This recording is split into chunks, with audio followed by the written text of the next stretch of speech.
On top with tori for today, Presido Buhari don attend Aswan Forum closing ceremony for Egypt. Niger Presido Buhari don attend the closing ceremony for Aswan Forum, the one wey dem do on top peace and sustainable development for Africa. After the 2-day ogbonge section for African leaders and other ogbonge people for the Aswan Forum, the one wey shele for Egypt wey dem give name Peace, Progress and Security, e don sit down on top many policy and plan wey dem get to see say Africa matter e change on top better devel level. Aswan Peace and Development Report don show say for the ogbonge change wey dem wan put for Africa, dem must do better and strong work to see say no be say na mouth talk na im dem do, as dem go work on top wetin oyinbo dey call conflict prevention, and this one na say make katakata make comot for ground, peace support dem, empower women dem for the world, and tanda better government and ogbonge devel. African Union Chairman wey still be Egypt Presido Abdel Fattah el-Sisi na im tanda the forum as e come talk how body take do am on top how the forum don waka reach.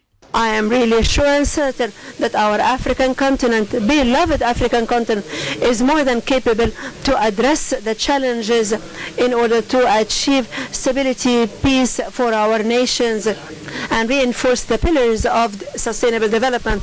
Some members of Niger delegation wey waka go the forum with Presido Buhari bin talk on top wetin dem learn for the forum and wetin dem go carry go Niger back.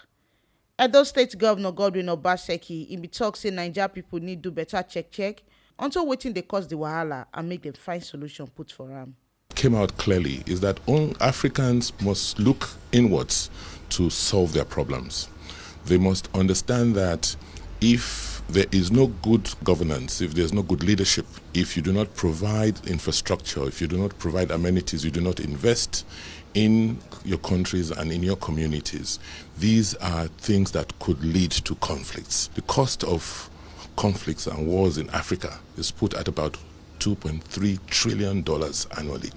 That amount of money, if we had it and was invested in communities, in societies, could prevent conflicts and finance development. I think there is an obvious commitment on the part of all the participants that there is a need for us to do a lot more in the areas of governance, and I mean good governance, because they are, if you like, the best antidote to ensure that we have stability and that we have peace, sustainable peace and development.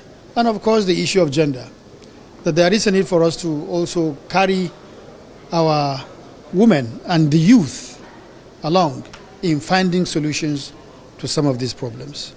The African Union na better opportunity to fit tanda better idea wey go catapult Africa matter give the world, as dem believe say better collabo for African Union and United Nations on top peace, security and development na koko.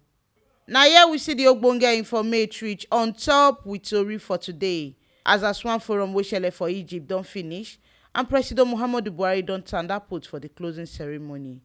Make una come sabi say this ogbonge and sharp informate so na T Live Media na im dey knack am dey give una.